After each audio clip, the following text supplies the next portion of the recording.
देखिए कविता यादव जी हमने के बीच में उपस्थित बानी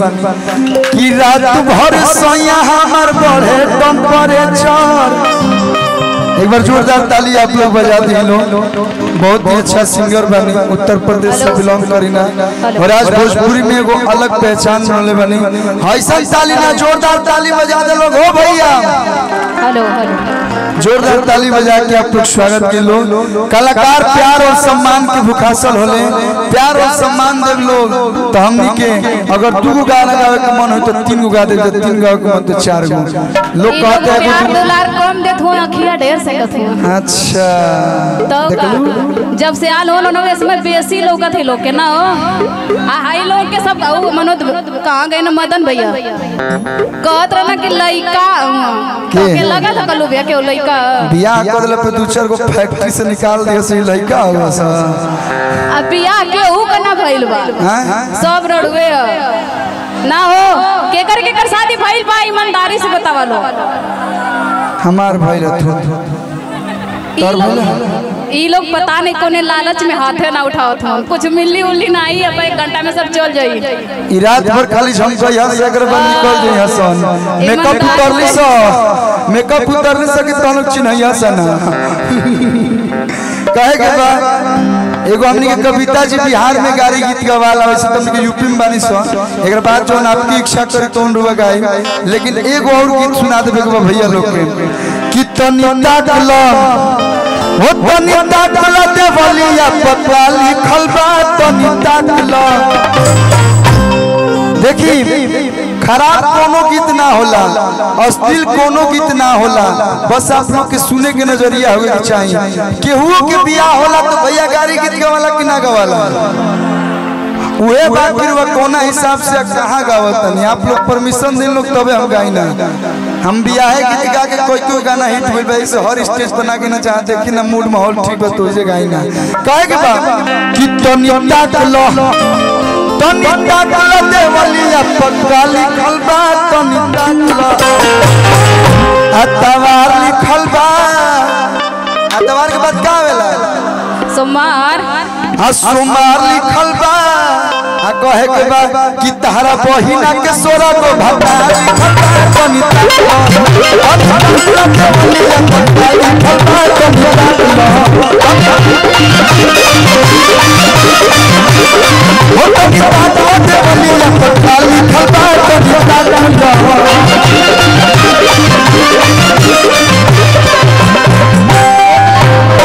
सुन लो ए भैया तनी हमरे के साउंडवा बढ़ा दा कि मोती झलके ऊंचे मोहलिया से मोती झलके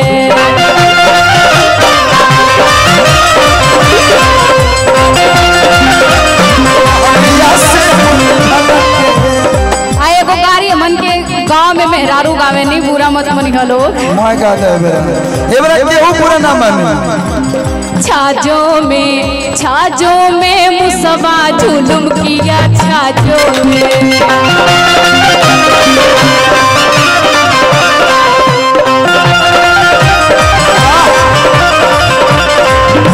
के गरियावे के बाबू बतावा लोग नाम बता दा नाम बस हमार मत धरिए गाड़ी गवाई भैया हमके इनाम चाहिए। मुंह खोल के दूल्हा कहाँ होने तमु नहीं के घर आई गा दो दुल्हन पक्ष से गा दो चुने भैया से नथुनी भैया के गरिया ना तो फ्री के उहे न बने हमनी के। दूल्हा के बहिनी में आर पहले बा दोनों पार पहले बा ओ में रिक्शा चला के दुआर पहले बा रिक्शा आवल करी रिक्शा जायल करी घंटी दे हल करी टना टन टना टन छाजो में मुसवा झुम किया छाजो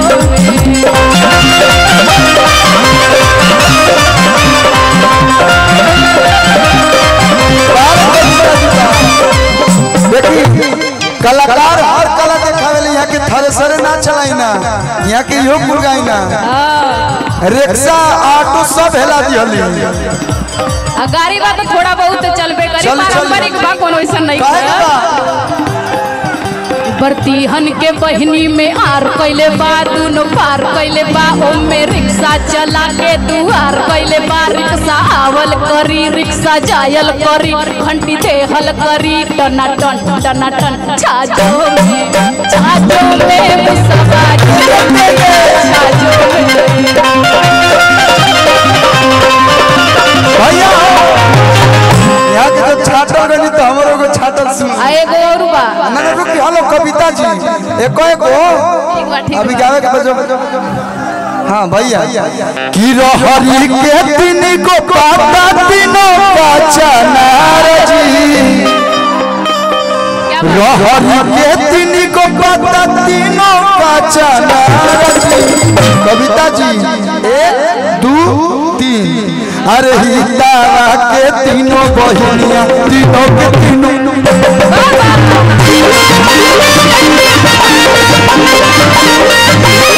हितारा के तीनों बहनिया तीनों के तीनों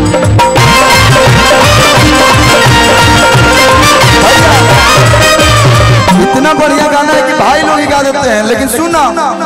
हाई ठीक ठाक हिया देखई में शरीफ नहीं साचो में शरीफ ही हो एगो हिया ऐसन ऐसन अरे एगो हिया खिलाड़ा जी यहाँ के खेली ना यहाँ के छोट बहन है कोमल जी आई हो दादा अरे एगो हिया ऐसन ऐसन एगो हिया खिलाड़ा जी होय रे भैया आ छोटा की ही अच्छा देवे बतैया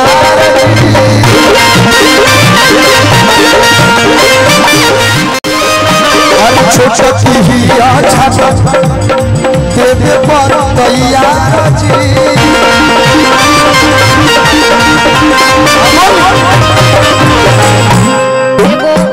ए हो क्यों नहीं पसंद आ रहा और बाबा देखो तो कि अरे पान ले लो खोर ले लो हो सुपारी सुना प्यारी ई गोरखपुर जिला जैसन जैसन तू कैटेगरी के खोजबू ओइसन ओइसन तारा के जब मरद मिली है देखा देवानंद भैया कहीं मुस्कुराते रहे यानी गुप्ता जी हाटा बाजार से बानी हेनियो भाई लोग देखो तालो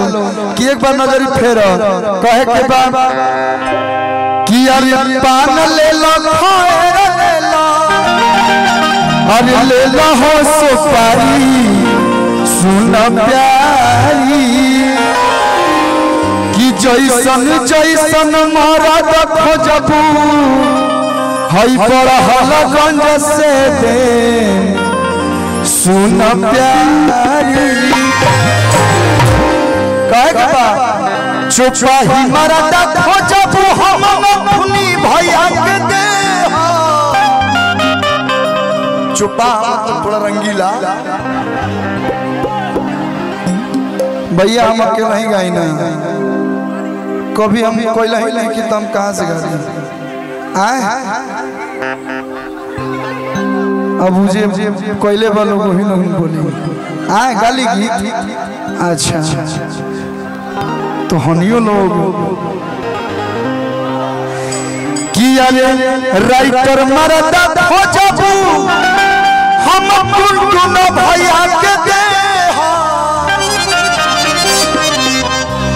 सिंगर मरदा खोजबू मदन मुरारी भाई के दे